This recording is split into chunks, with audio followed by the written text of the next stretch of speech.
darkness we were waiting, without hope, without light, till from heaven you came running. There was mercy in your eyes, to fulfill the law and prophets.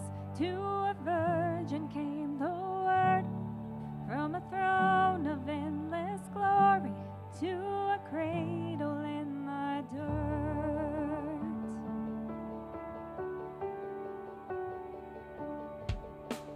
Praise the Father, praise the Son, praise the Spirit, three in one.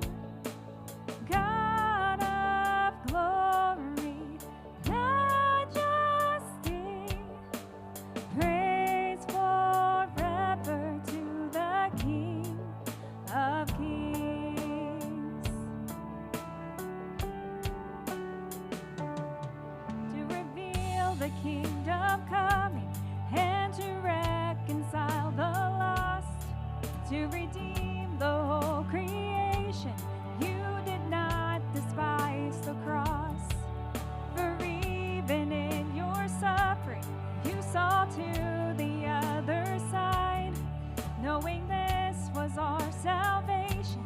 Jesus, for our sake you died.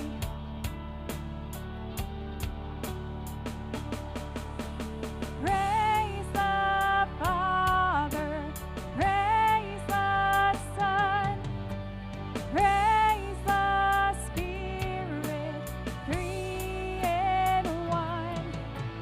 God of glory, majesty, praise forever to the King of Kings.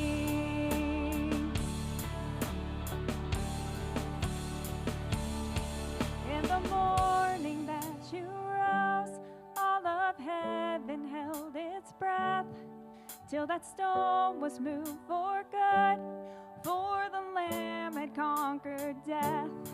And the dead rose from their tombs, and the angels stood in awe, for the souls of all who come to the Father are restored. And the church of Christ was born, then the Spirit lit the flame. Now this gospel truth of old, it shall not kneel, it shall not faint. By his blood and in his name, in his freedom I am free. For the love of Jesus Christ, who has resurrected me.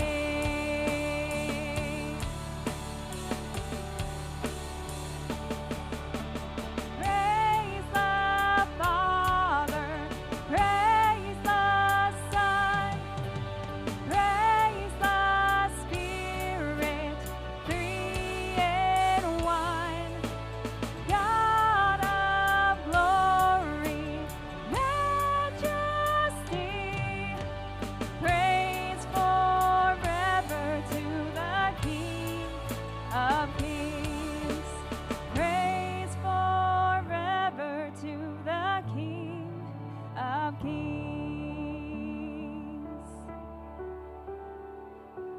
Morning. So this is going to be a little bit of a different morning, and we'll explain here in just a minute, but let me just mention a couple of announcements.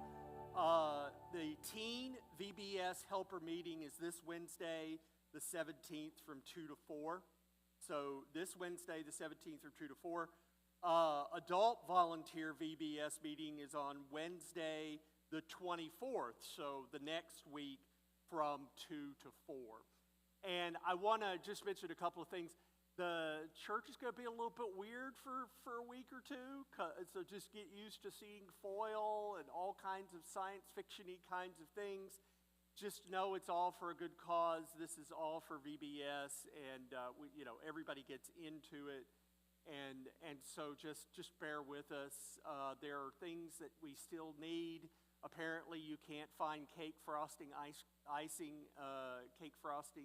in Quincy anywhere right now because everybody's doing VBS, and they're doing that. Yeah,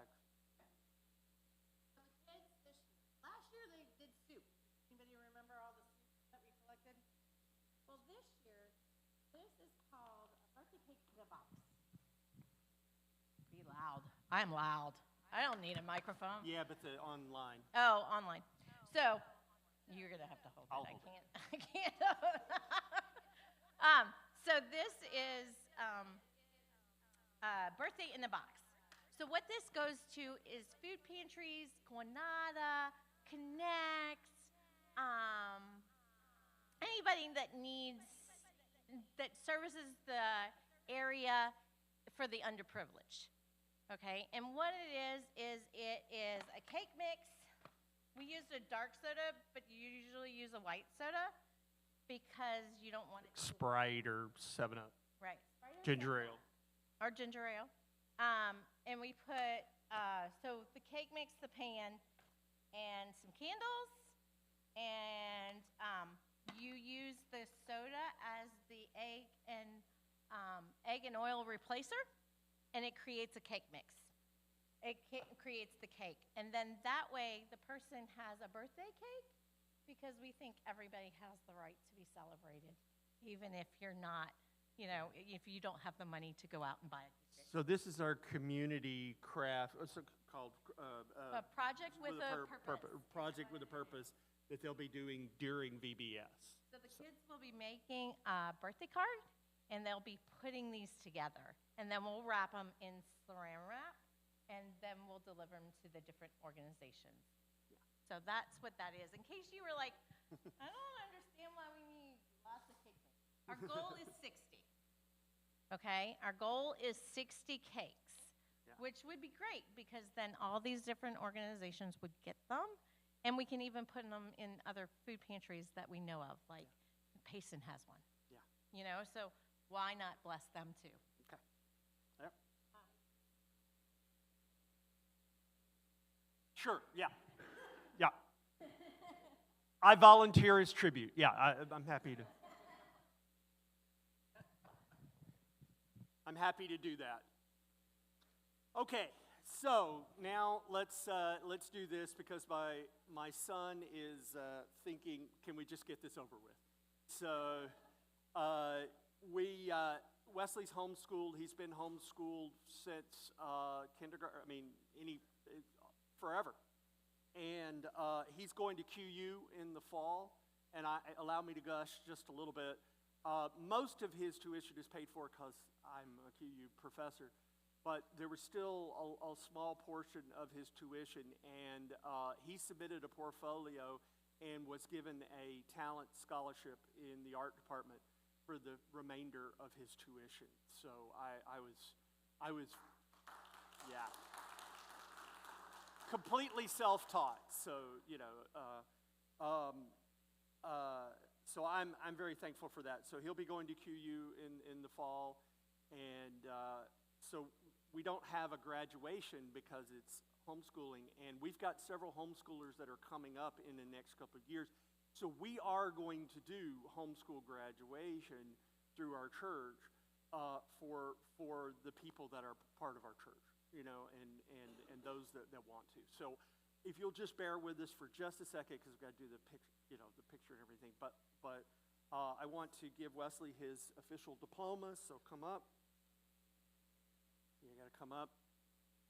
And this is your diploma of graduation. So you're done with high school now. And I also want to give you this, which is, I'll just mention to everybody, this is called Old School New Creation, Experiencing God Through the Life of Art and Faith. And it's a beautiful book, and I hope you will read it, actually. And so we want to take some pictures, just get one picture real quick here. Yeah. Smile a little bit. Just a little. There we go. Okay. All right. Now you can, yeah, go.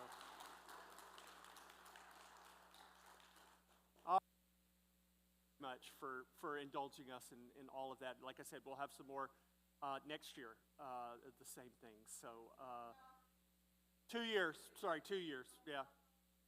Yeah, there you go.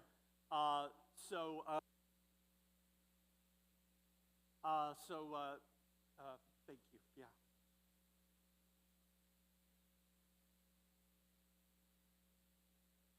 Did you turn down?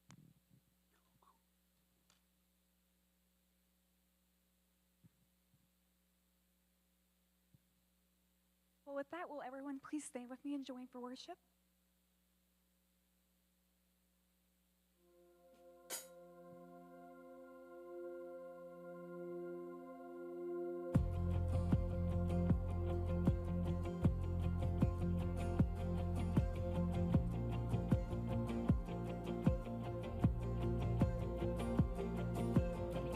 Your vows a covenant unbroken.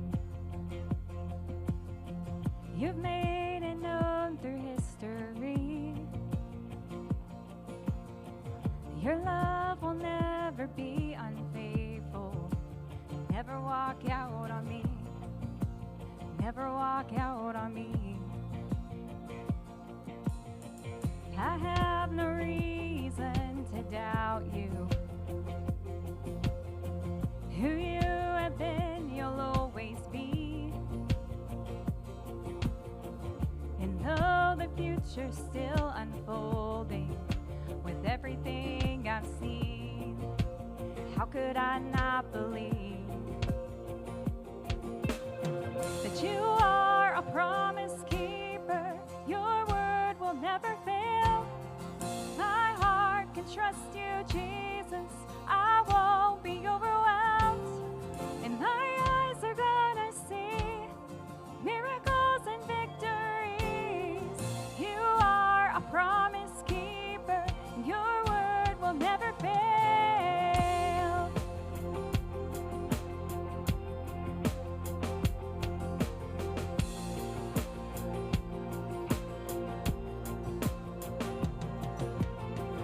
You will return all that's been stolen. There's nothing that you can't redeem. And though the story's still unfolding, with everything I've seen, how could I not believe that you are a promise keeper? Your word will never fail. My heart can trust you, Jesus. I won't be overwhelmed, and my eyes are gonna see miracles and victories. You are a promise keeper. Your word will never fail.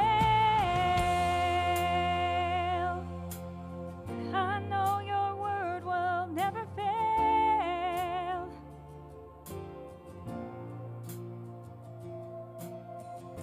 And I'll see your goodness in the land of the living.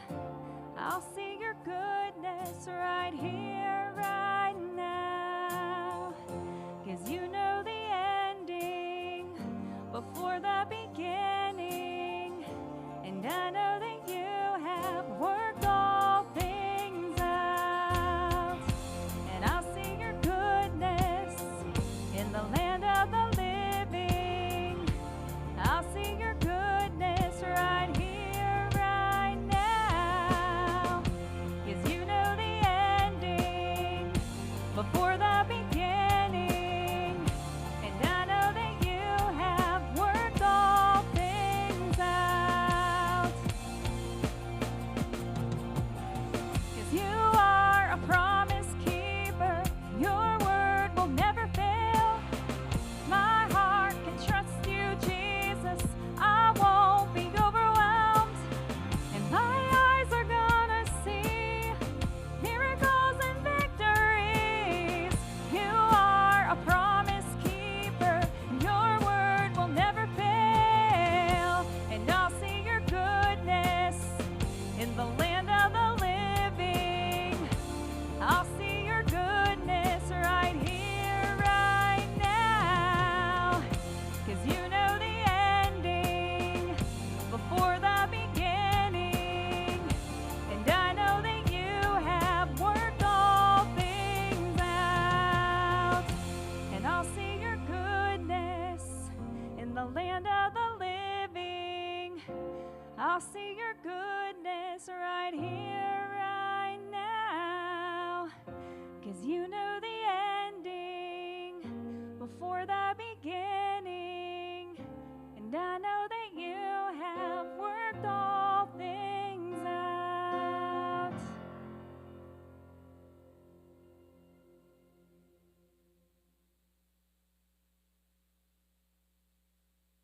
look up to the mountains.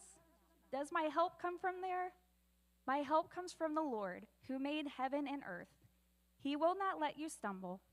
The one who watches over you will not slumber. Indeed, he who watches over Israel never slumbers or sleeps. The Lord himself watches over you. The Lord stands beside you as your protective shade. The sun will not harm you by day, nor the moon by night. The Lord keeps you from all harm and watches over your life. The Lord keeps watch over you as you come and go, both now and forever. Psalm 121.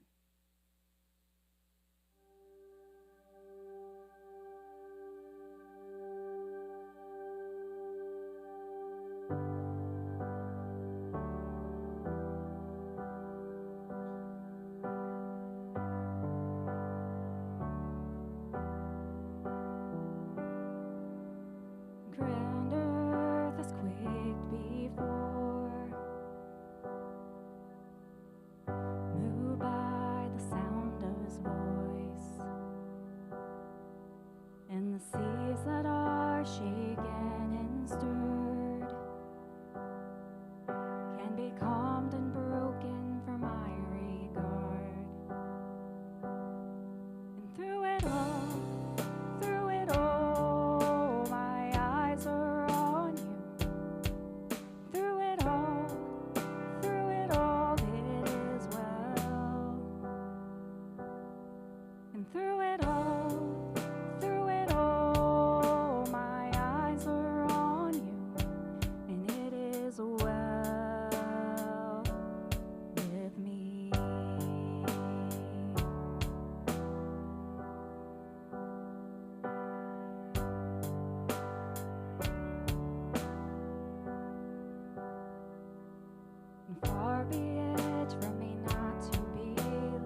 Father God, thank you for being the one who keeps it well with our souls, no matter the circumstance.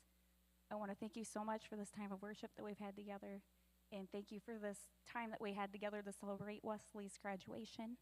And I want to pray a special blessing over John as we go into the message. We love you, and it's your name that I pray. Amen.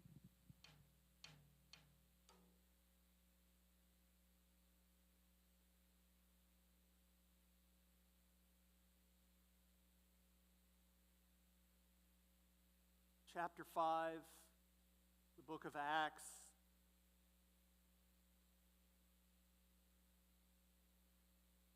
So let's contemplate a question, a big question. I spend my entire life thinking about big questions, right? How do we know God exists? What is right and wrong, and how can we know what it is?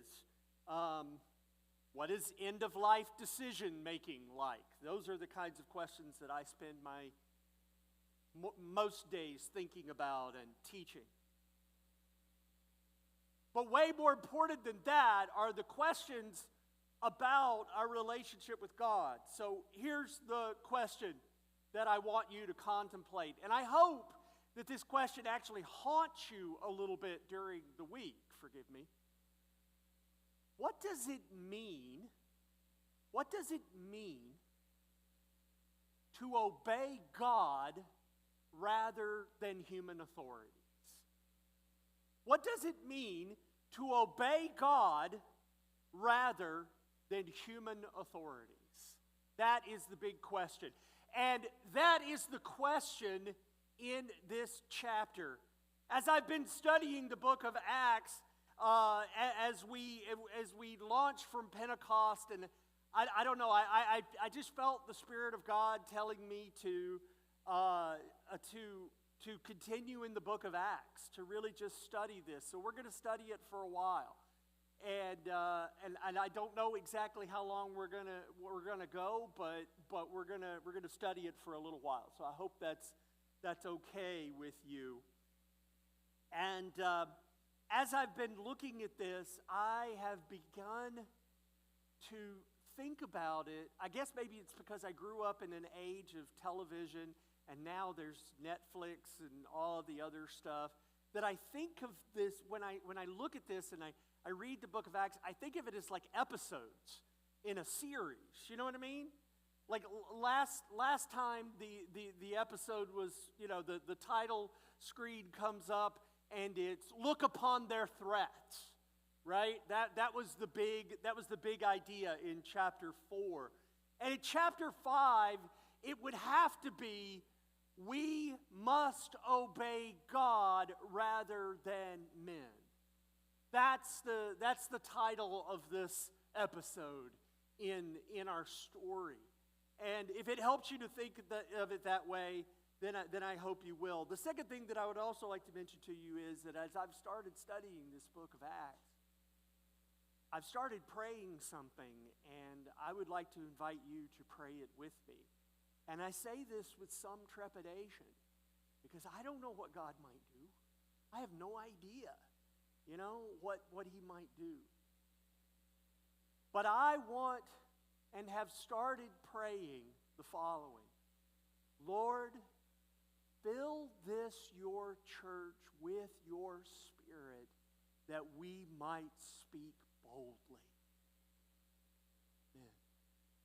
And if you want to start adding that to your prayers, I would really appreciate it.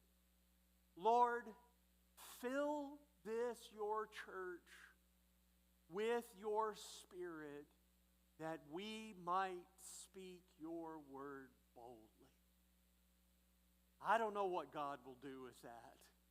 I don't know what God's going to do with this study of the book of Acts, but I got to tell you, I'm kind of excited about it as we look at these passages in the book of Acts.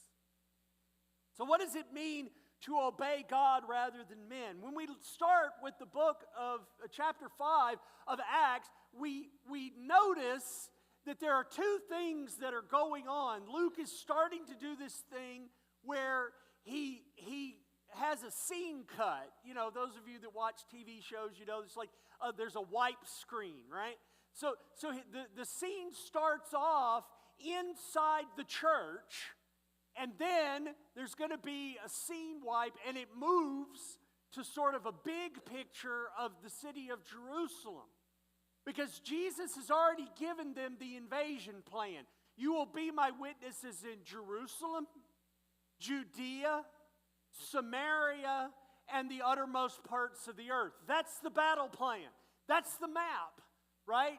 You will be my witnesses in Jerusalem first. That's chapters 1 through 8. Then Judea and Samaria, that's chapters 1 through 7. Then Judea and Samaria, that's chapter 8, right?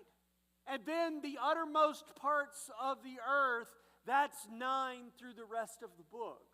Because it ends in Rome, and all roads lead to Rome, and thus all roads lead from Rome into the rest of the world.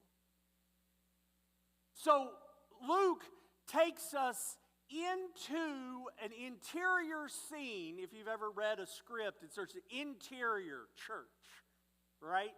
And at the beginning of chapter 5, it says, "But a man named Ananias with his wife Sapphira sold a piece of property, and with his wife's knowledge, he kept back for himself some of the proceeds and brought only part of it and laid it at the apostles' feet." Okay, now maybe we need to do the recap first, right? What do we have before this? We have the disciples that were arrested, right? That's the outside picture. And then we have a guy named Barnabas, who we're going to see later on, who sells a bunch of property and lays it at the feet of the apostles. That's at the end of chapter 4, right? And he gives all of that property to the apostles to distribute to people in the church. Already, they are acting like family, right? If your family needs something, then you give what you have to help your family, your extended family. Barnabas didn't have to give up that land.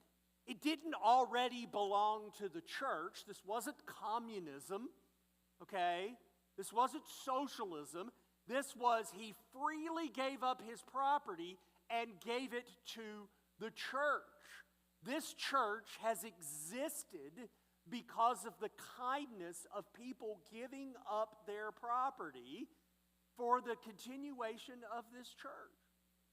We have had some really miraculous things that have occurred, and people have been incredibly generous. I wanted for this Sunday is Flag Day, by the way. I didn't get a chance to mention that. This is Flag Day today, and I wanted our new flagpole to be up for Flag Day. Someone has generously donated a new flagpole. The problem, of course, is the old flagpole, and figuring out a way to get that out of there and get the new flagpole in. But I promise you, by 4th of July, we will have our brand new flagpole up, which will be able to run our flags up and down and won't have to leave them out in the weather. And we're really looking forward to that. So the idea of sharing property as family is a really important witness, right? But all of it is voluntary. But these two people, Ananias and Sapphira, sell their property, take the money, give it to the apostles, but they hold some of it back and they say this was all of the money. Right? They wanted the recognition that they had done the same thing as Barnabas had done, but they weren't telling the truth. So Peter looks at Ananias and he says, "You lied not to us, but to the Holy Spirit. You lied to the Spirit of God in this place. What is the implication? And he falls over dead. And then his wife comes in 3 hours later, and Peter gives her a chance. He asks her, is this all the property? Did you sell it for such and such amount of money and give it to the church? And she said, uh-huh. And he says, they're going to carry you out just the same as your husband, and she falls over dead. Now, what is going on here? This is not a story that is nice and cute. You will never see this as a story in Vacation Bible School. What is going on here? What is Luke trying to do with this story? Here's what he's trying to establish. There is still a temple in Israel, in Jerusalem. Just a few, they still meet on the steps. But God's Spirit is here. God's Spirit is among His people in a new way. And we handle the things of God with respect. That is what is going on here in this story. You can look these up for yourself if you would like. Leviticus 10, we have Nadab and Abihu, the sons of Aaron. They don't treat the things of God with the holiness that they're supposed to, and they fall over dead. In Joshua chapter 7, a guy named Achan holds back and is worshiping idols while he is supposed to be serving the Lord. He falls over dead. And then a very tragic story that is hard for me as a moral philosopher to reconcile. It's difficult. But there's the story of this guy named Uzzah. And in 2 Samuel chapter 6, for those of you taking notes, 2 Samuel chapter 6, they are carrying the Ark of the Covenant, and it begins to slip. It is kind of just falling. One of the guys holding it is, I don't know, he trips or something. Anyway, the ark is about to fall, and this guy, full of absolute care, just for the Lord and his love for the Lord, reaches up and touches the Ark of the Covenant to hold it, to keep it from falling. But he was not a Levite. And he is not supposed to touch the holy things of God. And so what happens to Uzzah? He died. Now, I bet if you interviewed Uzzah right now, he wouldn't trade his place at the feet of Jesus for anything. But that's hard for us to reconcile. But the idea here is God is doing the same thing that he has always done, which is protect his presence and his holiness. And we treat these things with respect. It is not to be simply, it's not just something trivial. It's not something trivial at all. Then the scene wipes to an outdoor, what we call a montage, right? Everybody loves a good montage in a movie, right? A good training montage, where the hero is getting, built up and ready. Rocky, goes through a training montage in every Rocky movie. Those of you who don't know what Rocky is, go ask your grandparents. We have this montage of the apostles healing people, and they're meeting in the temple, in the portico. And I want to just mention one thing here. Here's an interesting mystery to contemplate. If Luke is trying to say that the presence of God is now here in the church, right? And Jesus himself has already pronounced judgment on the temple. Don't forget that, remember? He prophesies that Israel will put themselves in a position to where their temple will be destroyed by the powers that be, by Rome. And that will happen in 70 AD, just 40 short years from now. Why do the Christians still meet in the temple? Why don't they just walk away from all of it? Why don't they reject it completely? That is not what happens. They still meet in the portico, as it says in chapter 5, verse 12, and they were all together in Solomon's portico, which is a big sort of colonnaded area around the temple. If God is doing something new, why are they still worshiping in the temple? I like Tom Wright, of course, my favorite theologian, Tom Wright. I like his answer to this question.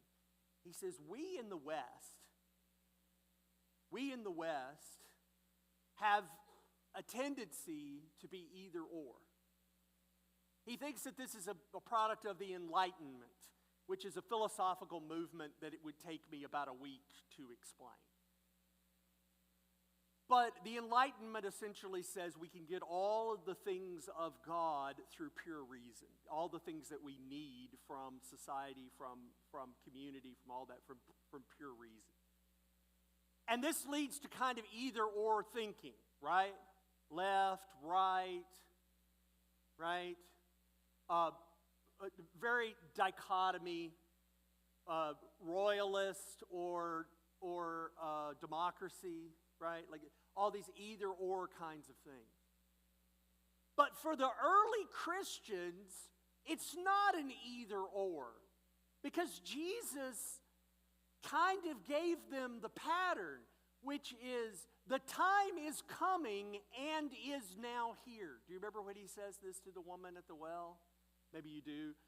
He says to the woman at the well, she says, when is this going to happen? He says, the time is coming and it is now here. Now there's a big fancy term for this called inaugurated eschatology. If you manage to get the word eschatology in Words with Friends, you have won. Okay? I mean, it's a really long word. But the idea is there's a now and a not yet. There's a future thing that is breaking back into the present, into now. There is going to be a time when God's presence is here among us. Revelation 21 says, and now the dwelling place of God is with men, right? And he will wipe away every tear from their eyes. There is going to be a time when we are going to be in the presence of God. But now, every time you come into church on Sunday morning, every time we sit at his table, we are partaking in that not yet now. Likewise, the apostles are not going to just simply reject the temple, because the temple was a signpost. It was what God used to point to his ultimate reality. They are not leaving it. It is not an either or. It is a both and for them. Now, in our next episode, when Stephen gets stoned and killed, spoiler alert, in the coming episodes of the Acts of the Apostles, right? When Stephen gets stoned, it's going to send everybody out of Jerusalem, and they will abandon the temple in some sense of that term. There are a few people who stay, people like James, the brother of Jesus, and others. But most everybody else scatters, and this spreads the gospel, if that makes sense, okay? So look at verse 17 really quickly. But the high priest rose up, and all who were with him, that is the party of the Pharisees, are filled with, does your text say jealousy? Does it say, this is the audience participation part of our program. Say jealousy, is that the word? Does anybody else have a different word there? They were filled with jealousy, yeah. Not bad, but there's a very technical term here, zelotes, zeal. And in this time and in this place, that was almost a creed.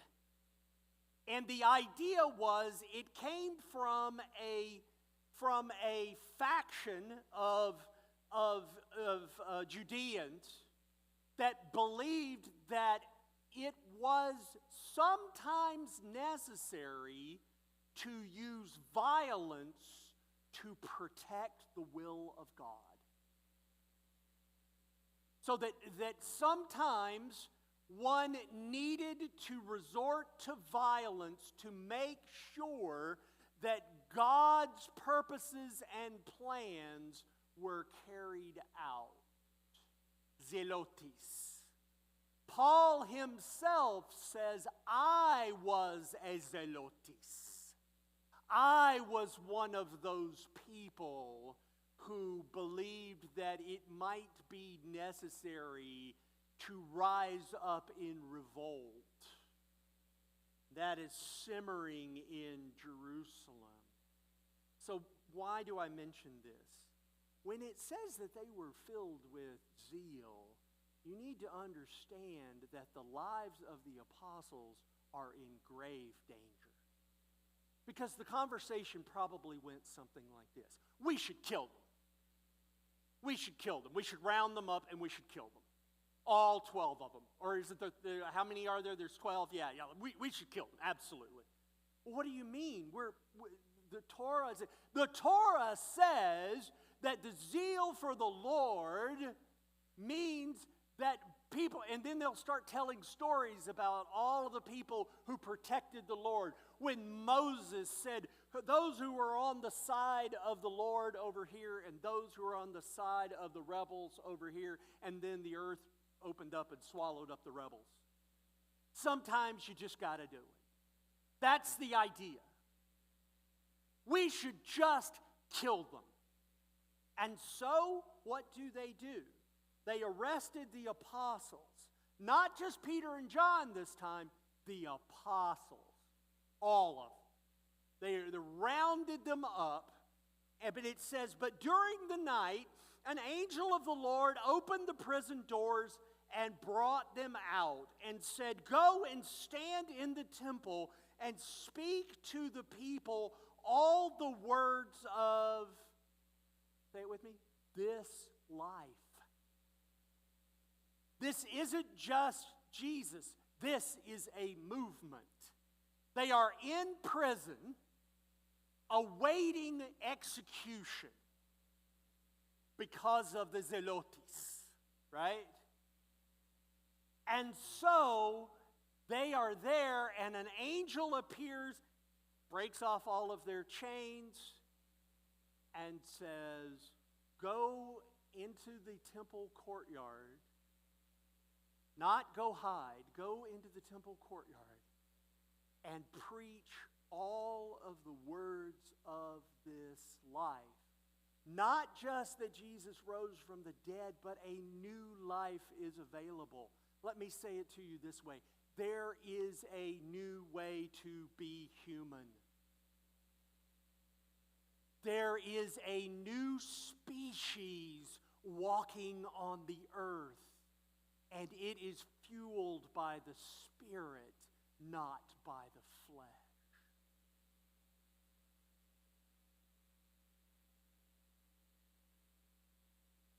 Now, when the high priest came and those who were with them, they called together a council. They didn't even know any of this. There's a little comedy going on here, right? The angel frees them, and then the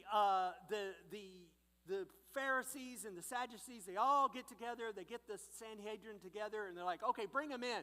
And then they go to the prison cell, and they're like, they're not here. What do you mean they're not here? Well, the doors are locked and everything, but they're not here. And then somebody comes in and says, they're over there by the temple, And they're speaking out again. Like, talk about frustrating, right? So they go and they find them. This is verse 23. We found the prison securely locked and the guards standing at the doors, but when we opened them, we found no one inside. Now, when the captain of the temple and the chief priests heard these words, they were greatly perplexed about them. You just imagine, it's like we put them in the cell the night before. You're going to bring them to trial, and then they're not in the cell, and the cell doors are locked. What is going on? What is happening? Verse 25, and someone came and told them, look, the men whom you put in prison are standing in the temple and teaching the people. Verse 26, then the captain with the officers went and brought them, but, notice this, underline this if you underline in your Bible, but not by what? Force. Yeah, the people are taking note, and it's sort of like, okay, what was that like? They go to arrest them, they see this crowd of people. How do they get the apostles to go back with them, but not by force? Imagine what that conversation was like. Okay, you're under arrest. Really? Yeah, don't make us put you in handcuffs or chains or whatever. You might have to do that. We don't want to. Right? What? Well, don't make a scene, just please. I mean, can you imagine what that was like? But not by force. And so they bring them back to the Sanhedrin, and they said, oh, here we are again. We remember this.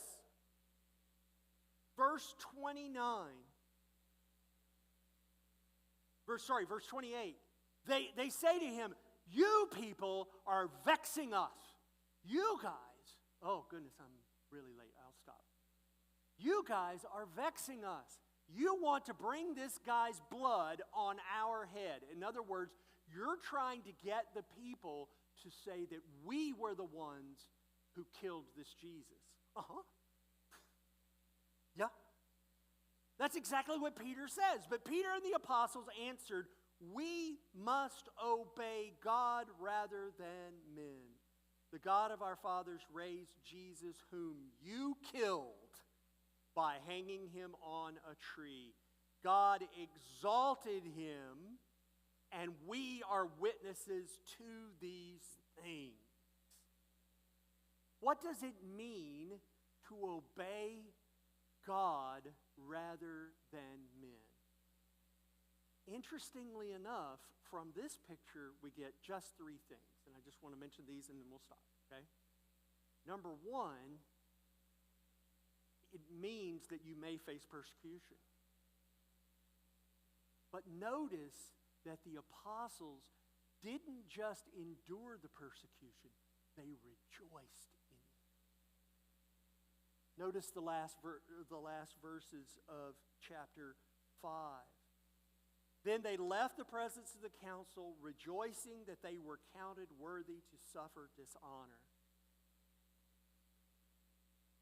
Obeying God rather than men means that we have to change our attitude towards suffering for the faith, for the name of Christ. Okay? Now let's not get suffering mixed up here. We're not talking about bad things happening to you. We're talking about bad things happening as a result of people actively opposing the faith. That's what we're talking about. We're talking about lawsuits. We're talking about people being arrested. We're talking about those kinds of things. Second of all, though, obeying God rather than men means acting like Jesus, not by force. They could have just stood there and said, you're going to have to arrest us. You're going to have to do it this way. Let's stir up the people. Let's just see how far you can get with your arrest. Not by force. And the apostles went with them. Just like Jesus did when he was arrested. Right? And the third thing that we get from this is that obeying God rather than human beings means that help might come from some very unusual places. Gamaliel was a Pharisee. He was part of a faction. He was Paul's teacher, so this is a little foreshadowing. He was Paul's teacher. And he stands up and he says, guys, you know, my faction, my party, my people say, you better wait and see. Because you might actively be opposing God. If it isn't of God, nothing will happen with it. It'll just sit there. But if it is of God, then you don't want to be on the wrong side. So our help may come from some very unusual places. Thank you for being patient with me as we look at this. And let's continue to think about what it means to obey God rather than human beings. Because that's kind of the point of this whole section. Let's pray. Most holy God, thank you. Thank you for the patience of my friends, my family. As we come to your table now, Lord, let us give your mercy and your grace into us so that we might be the kind of people that the world takes notice of as we put the powers of this world on notice as to who's really in charge. It is in Jesus' name that I pray. Please come, take communion.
Erica White is in rehab in Barrie, and Katie Hadamar is at home recovering as well.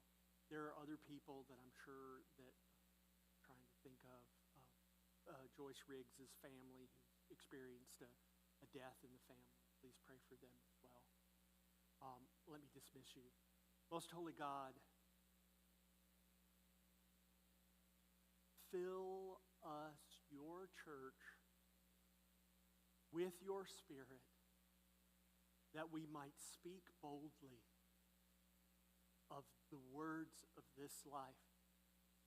I pray for everyone in here that you will protect them spiritually, emotionally, financially, for any that have need, Lord, for those that are sick, for those that are hurting, for those who are suffering silently. May your ministry, may your spirit invade their life. In Jesus' name.